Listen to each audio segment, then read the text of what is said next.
할렐루야, 반갑습니다. 저는 노센제산인 침례교회를 섬기고 있는 박성근 목사입니다. 오늘은 마가복음 4장 1절에서 9절 말씀을 중심으로 아직은 좋은 땅이 많습니다, 이런 제목으로 함께 은혜를 나누려고 합니다. 우리 인생은 환경이라기보다는 자세다라고 하는 말이 있습니다. 환경에 따라서 우리 삶의 열매가 결정되는 것이 아니라 어떤 자세를 취하느냐에 따라서 인생의 열매가 결정된다고 하는 뜻입니다. 오늘 여러분들은 어떠한 자세로 인생을 보며 어떠한 자세로 삶을 살아가고 있습니까? 성경이 우리에게 제시하는 참으로 열매 맺는 바른 자세는 어떤 것일까요? 여기에 대해서 함께 말씀을 나누려고 합니다.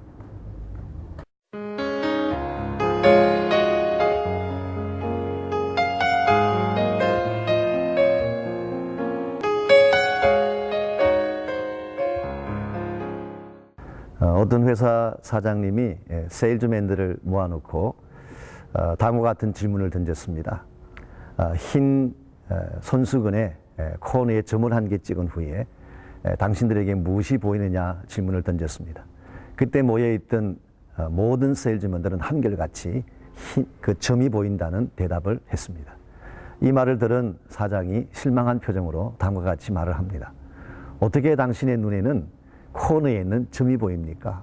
나에게는 넓은 흰 손수건이 더 중요합니다라는 대답을 했다는 것이죠.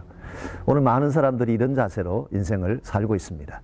하나님이 우리에게 주신 더 넓고도 밝은 빛의 축복의 세계는 보지 아니하고 인생의 코너에 있는 작은 점들, 작은 고난과 작은 아픔만 주목하기 때문에 우리가 행복할 때 행복하지 못하고 맺어야 될 열매를 맺지 못하는 것을 볼 수가 있습니다. 성경이 우리에게 제시하는 크리스찬 삶의 본질은 우리 삶의 현실이었다 할지라도 하나님이 나에게 축복을 주신다는 확신을 가지고 밝게 사는 삶을 성경은 제시하고 있습니다. 오늘 같이 보기를 원하는 이 본문의 말씀인 마가복음 4장에 보게 되면 예수님께서 우리에게 들려주신 유명한 비유 하나가 기록되어 있습니다. 흔히 씨 뿌리는 비유라고 알려져 있죠. 그러나 엄격하게 말하면 이거는 씨 뿌리는 비유가 아니라 밭에 대한 비유입니다. 여기에 표현된 씨라고 하는 것은 동일한 것입니다. 많은 분들이 복음의 씨 혹은 말씀의 씨라고 해석을 합니다마는 이 씨앗 자체가 달랐던 것이 아닙니다. 이 씨앗이 어느 밭에 뿌려지느냐에 따라서 열매가 다른 것을 주님께서 말씀해 주신 것이죠. 예수님께서 하신 이 말씀 속에는 4가지 종류의 밭이 제시되고 있습니다. 잘 아시는 바대로 길가 밭이 있습니다. 외면하는 밭, 사람들이 주목하지 않는 밭이라고 표현할 수가 있겠죠. 두 번째가 돌짝밭입니다. 얕은 밭이죠. 감정의 밭, 쉘로한 밭을 상징한다고 할 수가 있습니다. 세 번째 밭이 가시덤불입니다. 복잡하고 서로 찌르고 찔리는 정말 복잡하고 아픔이 있는 밭이 세 번째 밭이라고 할 수가 있죠. 그러나 마지막 4번째 밭, 좋은 밭이라고 부르는 것은 주님 표현에 하면은 하나님 말씀을 듣고 그것을 받아들이는 밭, listen and accept 하는 밭을 오늘 성경은 좋은 밭이라고 표현을 하고 있습니다. 이와 같은 밭에 대한 설명은 사실 예수님 자신이 이 비유에서 이미 들려주고 계십니다. 그러나 우리가 이 말씀 속에서 놓쳐서는 안 될 또 하나의 중요한 요소가 있습니다. 그것은 들어는 이라고 하는 단어입니다. 4절에도 들어는 이라는 단어가 나와 있고 5절에도 들어는 이라는 단어가 나와 있고 7절에도 나와 있고 8절에도 나와 있습니다. 우리말 성경에는 똑같이 들어는 이라고 번역을 했지만 헬라 원문을 보게 되면 다릅니다. 처음 3가지는 같은 단어를 썼습니다. 그러나 마지막 단어 좋은 밭에 뿌려졌다고 표현할 때 들어는 이라는 이 단어는 복수를 사용하고 있습니다.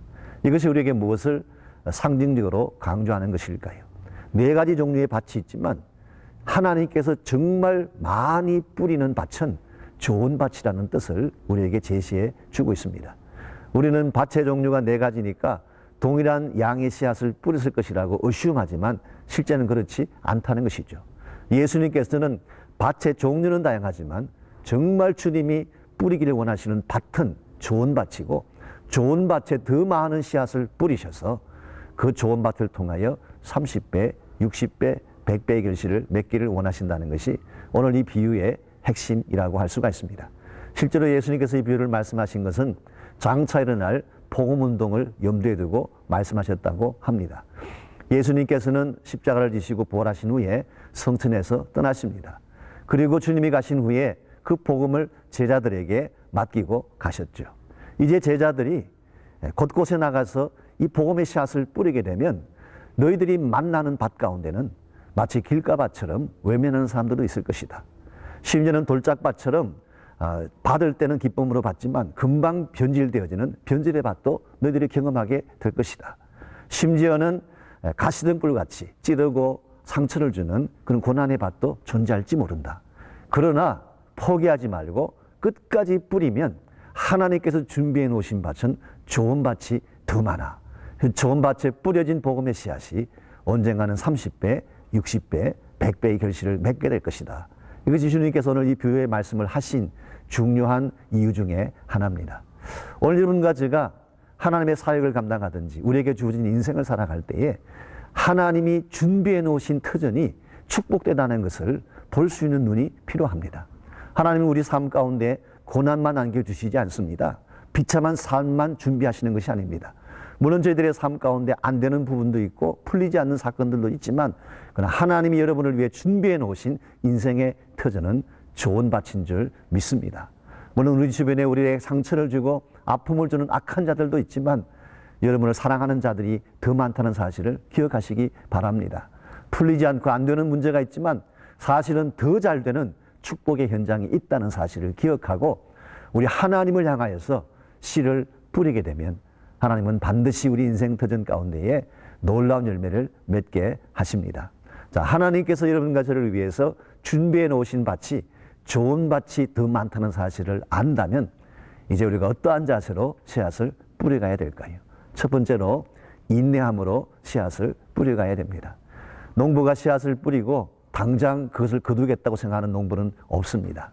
씨앗을 뿌린 후에는 기다려야 돼요. 3개월이 될지 5개월이 될지 그것이 자라서 추수하게 될 때까지 기다림이 필요한 것입니다. 오늘 여러분께서 누구를 사랑하든지 여러분의 어떤 사역을 감당하실 때에 그것이 뿌려진 후에 열매를 맺기까지 기다림의 시간이 필요하고 기다림의 자세가 필요합니다. 인내할 수 있어야 돼요. 두 번째로 믿음으로 뿌리시기를 바랍니다. 우리 힘으로 아무리 씨앗을 뿌려도 한 인치도 자라게 할 능력이 우리에게 없습니다. 자라게 하시는 능력자는 오직 하나님밖에 없습니다. 그러므로 우리가 씨앗을 뿌릴 때 이 씨앗을 뿌린 후에 내가 어떻게 이것을 자라게 할 것인가를 고민할 것이 아니라 믿음을 가지고 하나님을 바라보시기를 바랍니다.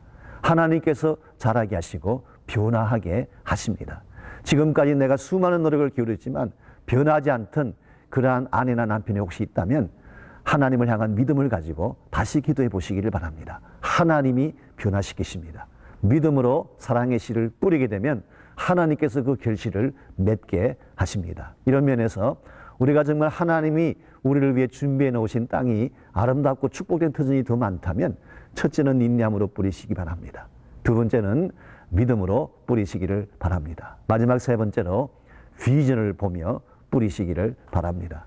지금 내가 뿌린 씨앗, 지금은 초라하고 아무것도 아닌 것 같지만 언젠가 하나님이 추수하게 될 위대한 날을 우리 모두를 위해서 준비하고 계신다는 사실, 그 추수의 영광된 날을 바라보면서 우리가 씨앗을 뿌려가게 되면 언젠가 하나님께서 우리의 뿌린 이 씨앗들이 열매 맺는 것을 목도하게 하실 것입니다. 여러분, 우리 인생의 길이라고 하는 것은 하루아침에 다 성취되어지고 이루어지진 않습니다. 때로는 우리가 통과해야 될 수많은 과정도 있고 넘어야 될 많은 산과 난관도 존재할 것입니다.